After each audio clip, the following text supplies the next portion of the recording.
Welcome to my YouTube channel life science by Anjali. So ഇന്നത്തെ വീഡിയോയിൽ നമ്മൾ ഡ്രോസോഫില ഡെവലപ്മെൻറ്റ് പാർട്ട് 2 ആണ് ഡിസ്കസ് ചെയ്യുന്നത്. പാർട്ട് 1 വീഡിയോ ഞാൻ ചെയ്തിട്ടുണ്ട്. അതിൽ നമ്മൾ ഡ്രോസോഫില എന്താണ്, ഡ്രോസോഫിലിനെ എന്തുകൊണ്ടാണ് നമ്മളൊരു മോഡൽ ഓർഗാനിസമായിട്ട് യൂസ് ചെയ്യുന്നത്, അതിൻ്റെ ലൈഫ് സൈക്കിൾ എന്തായിരുന്നു, അതുപോലെ തന്നെ ഈ ഒരു ഡ്രോസോഫില ഡെവലപ്മെൻറ്റിൽ ഏതൊക്കെ ജീൻസ് ആണ് പാർട്ടിസിപ്പേറ്റ് ചെയ്തിരിക്കുന്നത്, ഇതൊക്കെയാണ് നമ്മൾ കഴിഞ്ഞ വീഡിയോയിൽ ചെയ്തത്. ഓക്കെ, അപ്പോൾ നമുക്ക് ഈ ഒരു വീഡിയോ സെക്ഷൻ തുടങ്ങാം. സോ ഈ ഒരു ഡ്രോസോഫില ഡെവലപ്മെൻറ്റ് സീക്വൻഷ്യൽ ഇവൻറ്റ്സ് നോക്കുകയാണെങ്കിൽ അവിടെ ഫെർട്ടിലൈസേഷൻ നടക്കുന്നുണ്ട്, പിന്നെ cleavage, gastrulation and then axis formation, after that body segmentation. Fertilisation പറയുമ്പോൾ എന്താണ്, ഫെർട്ടിലൈസേഷന് വേണ്ടി നമ്മുടെ സ്പേം ഈ ഒരു മൈക്രോപൈൽ എന്ന് പറയുന്ന റീജിയൻ വഴിയാണ് ഈ ഒരു ഊസൈറ്റ് അല്ലെങ്കിൽ എഗ്ഗിൻ്റെ ഉള്ളിലേക്ക് വരുന്നത്. അവിടെ വെച്ചിട്ടാണ് ഈ ഒരു ഹാപ്ലോയിഡ് ആയിട്ടുള്ള സ്പേമും ഹാപ്ലോയിഡ് ആയിട്ടുള്ള എഗ്ഗും ചേർന്ന് ഡിപ്ലോയിഡ് ആയിട്ടുള്ള സൈഗോട്ട് ഫോം ചെയ്യുന്നത്. സോ ആ ഒരു ഇതാണ് ഫെർട്ടിലൈസേഷൻ പറയുന്നത്. അതുമാത്രമല്ല, സ്റ്റോർഡ് mRNA ബിഗിൻസ് ട്രാൻസ്ലേഷൻ, അതായത് നമ്മുടെ ആൻറ്റിയർ ഭാഗത്തുള്ള ബൈക്കോഡ് mRNAയും അതുപോലെ തന്നെ പോസ്റ്റർ ഭാഗത്തുള്ള നാനോസ് mRNAയും ട്രാൻസ്ലേഷൻ സംഭവിച്ച് പ്രോട്ടീൻസ് ആവാൻ തുടങ്ങുന്ന ഒരു സമയവും കൂടിയാണ് ഈ ഒരു ഫെർട്ടിലൈസേഷൻ എന്ന് പറയുന്നത്. ഇനി ക്ലീവേജ്, അപ്പോൾ സൈഗോട്ട് ഉണ്ടായി കഴിഞ്ഞാൽ അവിടെ ക്ലീവേജ് സംഭവിക്കുന്നുണ്ട്. ഈ ഒരു ഡ്രോസോഫിലയുടെ കേസിൽ നടക്കുന്ന ക്ലീവേജ് ആണ് സൂപ്പർഫിഷ്യൽ ക്ലീവേജ് അഥവാ സിൻസിഷ്യൽ ക്ലീവേജ് എന്ന് പറഞ്ഞാൽ. The Drosophila embryo undergo a period of extremely rapid nuclear division without cytokinesis to produce the syncytial blastodome. അപ്പോൾ ഈ ഒരു സിൻസിഷ്യൽ ബ്ലാസ്റ്റോഡം എന്ന് പറഞ്ഞാൽ ഇവിടെ ന്യൂക്ലിയസ് ആണ് ഡിവൈഡ് ചെയ്യുന്നത്. അതേസമയം സൈറ്റോപ്ലാസം കോൺസ്റ്റന്റ് ആയിട്ടിരിക്കും, അത് ഡിവൈഡ് ചെയ്യുന്നില്ല, കോൺസ്റ്റന്റ് ആയിരിക്കുള്ളൂ. ന്യൂക്ലിയസ് ആണ് ഇങ്ങനെ റാപ്പിഡായിട്ട് ഡിവൈഡ് ചെയ്ത് പോകുന്നത്. ഇത് ഡിവൈഡ് ചെയ്ത് ഈ ഒരു പെരിഫറി, ആ ഒരു ഊസൈറ്റിന്റെ പെരിഫറിയിൽ ഇങ്ങനെ അറേഞ്ച് ചെയ്തിരിക്കുന്നതിനെയാണ് സിൻസിഷ്യൽ ക്ലീവേജ് അല്ലെങ്കിൽ സൂപ്പർഫിഷ്യൽ ക്ലീവേജ് എന്ന് പറയുന്നത്. സോ ഇത് നോക്കിക്കേ, ആദ്യം ഇത് ഊസൈറ്റിൻ്റെ അവിടെ ന്യൂക്ലിയസ് ഉണ്ട്, ന്യൂക്ലിയസ് ഡിവൈഡ് ചെയ്ത് അതിങ്ങനെ പെരിഫറിയിൽ ഇങ്ങനെ അറേഞ്ച് ചെയ്തു. സോ അതാണ് സിൻസിഷ്യൽ ബ്ലാസ്റ്റോഡോം എന്ന് പറയുന്നത്. ഇനി സെല്ലുലാർ ബ്ലാസ്റ്റോഡോം എന്ന് പറഞ്ഞാൽ ഈ ഒരു ന്യൂക്ലിയസ് ഇങ്ങനെ അറേഞ്ച് ചെയ്യുമ്പോൾ അതിന് ചുറ്റും ഇങ്ങനെ സെൽ മെംബ്രെയിൻ ഉണ്ടായിട്ടുണ്ട്. സിൻസിഷ്യൽ ബ്ലാസ്റ്റോഡോമിൽ അതിന് ചുറ്റും സെൽ മെംബ്രെയിൻ ഉണ്ടായി വരുന്നുള്ളൂ. കംപ്ലീറ്റ് ആയിട്ട് ഉണ്ടായി അതിനെ ആ ന്യൂക്ലിയസിനെ കവർ ചെയ്ത് വരുന്നതാണ് സെല്ലുലാർ ബ്ലാസ്റ്റോഡോം എന്ന് പറയുന്നത്. ഓക്കെ,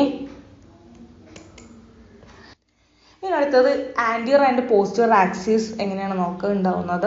സോ ആദ്യമേ തന്നെ മെറ്റേണൽ ജീൻസ് ഓൾറെഡി ഫെർട്ടിലൈസേഷന് മുന്നേ തന്നെ മെറ്റേണൽ ജീൻസ് എക്സ്പ്രസ് ചെയ്തിട്ടുണ്ടാകും. Okay, two maternal mRNA bicoid and nanos help in forming anterior and posterior. അപ്പോൾ രണ്ട് മെറ്റേണൽ mRNA ആണുള്ളത്, ബൈക്കോഡ് ഉണ്ട് അതുപോലെ തന്നെ നാനോസ് ഉണ്ട്. ഇവരാണ് ആൻറ്റിയറും പോസ്റ്റീറിയറും ഉണ്ടാക്കാനായിട്ട് ഹെൽപ്പ് ചെയ്യുന്നത്. അതുപോലെ തന്നെ ഈ ഒരു ബൈക്കോഡ് mRNA സെക്രീറ്റ് ചെയ്യുന്നത് ആരാണ്, നെർവ് സെൽസ് ആണ് ബൈക്കോഡ് mRNA സെക്രീറ്റ് ചെയ്യുന്നത്. അതായത് നോക്കിയ ഇതാണ് എഗ് ചേംബർ. സോ ഈ ഒരു ഇത് നോക്കുകയാണെങ്കിൽ അതേ കണ്ടു, ഇവിടെ ബൈക്കോഡ് mRNA അതുപോലെ തന്നെ നാനോസ്, ഈ പച്ച കളറിൽ അണ്ടർലൈൻ ചെയ്തേക്കുന്നതാണ് നാനോസ് mRNA. അതുപോലെ ആൻറ്റിയർ ഭാഗത്ത് ആൻറ്റിയർ ഫോളിക്കിൾ സെൽസ് ഉണ്ട്, പോസ്റ്റീരിയർ ഭാഗത്ത് പോസ്റ്റീരിയർ ഫോളിക്കിൾ സെൽസ് ഉണ്ട്. പിന്നെ നമുക്ക് നെർവ് സെൽസ് കാണാൻ സാധിക്കുന്നുണ്ട്. അതുപോലെ തന്നെ തൊട്ടപ്പുറത്ത് ഊസൈറ്റ്. ഓക്കെ, ഇതാണ് നോർമൽ ആയിട്ടുള്ള ഒരു എഗ് ചേംബർ. അവിടെ ബൈക്കോഡ് mRNA ഉണ്ടാവും, നാനോസ് mRNA ഉണ്ട്, നെർവ് സെൽസ് ഉണ്ട്. ഈ ഒരു നെർവ് സെൽസ് ആണ് ഈ ഒരു ബൈക്കോഡ് mRNA സെക്രീറ്റ് ചെയ്യുന്നത്.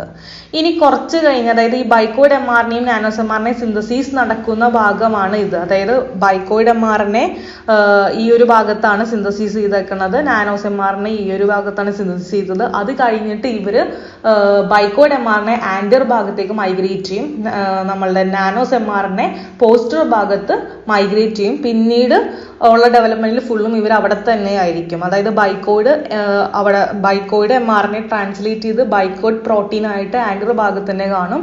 അതുപോലെ നാനോസ് mRNA ട്രാൻസ്ലേഷൻ സംഭവിച്ച് നാനോസ് പ്രോട്ടീൻസ് ആയിട്ട് പോസ്റ്റർ ഭാഗത്തും കാണും. ഓക്കെ, ഇനി ഈ ഒരു ഫിഗർ നോക്കിക്കേ, അതായത് ഫെർട്ടിലൈസേഷന് മുന്നേ എങ്ങനെയായിരുന്നു. ഫെർട്ടിലൈസേഷന് മുന്നേ ഈ ഒരു ബൈക്കോഡ് mRNA ആൻറ്റിയർ ഭാഗത്തുണ്ട്. ബൈക്കോഡ് mRNA സിന്തസിസ് ചെയ്യുന്നത് പോസ്റ്റർ ഭാഗത്തായിരുന്നെങ്കിലും പിന്നീട് അത് മൈഗ്രേറ്റ് ചെയ്ത് ആൻറ്റിയർ ഭാഗത്തേക്ക് പോകുന്നുണ്ട്. അപ്പോൾ ഫെർട്ടിലൈസേഷന് മുന്നേ നോക്കുമ്പോൾ ആൻറ്റിയർ ഭാഗത്ത് ബൈക്കോയിഡ് mRNA കൂടുതലും പോസ്റ്റർ ഭാഗത്ത് നാനോസ് mRNA ആയിരുന്നു കൂടുതൽ. അതുകൂടാതെ ഹഞ്ച് ബാക്ക് ആൻഡ് കോഡൽ ഇവർ രണ്ടുപേരും ഈക്വൽ ലെവലിലായിരുന്നു ഉണ്ടായിരുന്നത് എപ്പോൾ ബിഫോർ ഫെർട്ടിലൈസേഷൻ. ഇനി ആഫ്റ്റർ ഫെർട്ടിലൈസേഷൻ നോക്കിക്കേ, ആൻഡർ ഭാഗത്ത് ബൈക്കോഡ് പ്രോട്ടീൻസ്, ഇപ്പോൾ mRNA ട്രാൻസിഷൻ നടന്ന് പ്രോട്ടീൻസ് ആയി. സോ ഈ ഒരു ബൈക്കോഡ് പ്രോട്ടീൻസ് ആൻഡിയർ ഭാഗത്ത് കൂടുതലും പോസ്റ്റർ ഭാഗത്ത് എത്തുമ്പോൾ കുറഞ്ഞു വരുന്നുണ്ട്. അതുപോലെ തന്നെ നാനോസ് പോസ്റ്ററിൽ കൂടുതലും ആൻഡിയർ ഭാഗത്തേക്ക് ഇങ്ങനെ കുറഞ്ഞു വരുന്നുണ്ട്. ഓക്കെ, ചുരുക്കി പറഞ്ഞാൽ ബൈക്കോഡും ഹഞ്ച് ബാക്കും ആണ് ആൻഡിയർ ഭാഗം ഡിറ്റർമൈൻ ചെയ്യാൻ ഹെൽപ്പ് ചെയ്യുന്നത്. ആൻഡ് നാനോസ് ആൻഡ് കോഡലാണ് പോസ്റ്റർ ഭാഗം ഡിറ്റർമൈൻ ചെയ്യാനായിട്ട് ഹെൽപ്പ് ചെയ്യുന്നത്. ഇനി നോക്കിക്കേ, ഇതാണ് നമ്മുടെ ഡ്രോസോഫില. ഡ്രോസോഫിലയ്ക്ക് ഹെഡ്, തൊറാക്സ്, അബ്ഡോമൻ എന്ന് പറഞ്ഞ 3 പാർട്ടുകളാണുള്ളത്.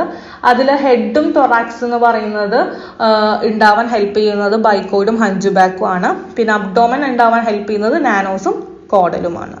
സോ ഇന്നത്തെ ക്ലാസ്സിൽ നമ്മൾ എന്തൊക്കെ പറഞ്ഞു?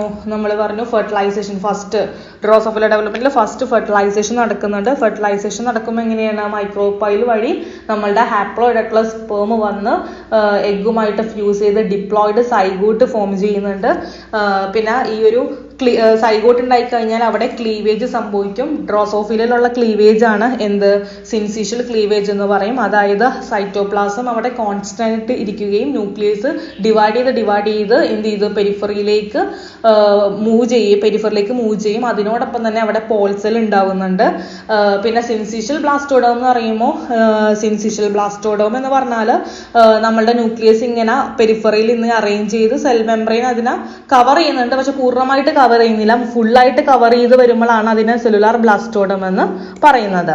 പിന്നെ മെറ്റേണൽ ജീൻസ് ആരൊക്കെയാണ് ഹെൽപ്പ് ചെയ്തത്? അവിടെ അത് 2 തരം മെറ്റേണൽ ജീൻസ് ഉണ്ട്. അതായത് ആൻഡിയർ ഭാഗത്ത് ബൈക്കോയിഡ് mRNA ഉണ്ട്, പോസ്റ്റർ ഭാഗത്ത് നാനോസ് mRNA ഉണ്ട്. ഫെർട്ടിലൈസേഷൻ കഴിയുമ്പോഴാണ് ഇത് ട്രാൻസ്ലേറ്റ് ചെയ്ത് ബൈക്കോയിഡ് പ്രോട്ടീനും അതുപോലെ തന്നെ നാനോസ് പ്രോട്ടീൻസ് ആയിട്ട് മാറുന്നത്.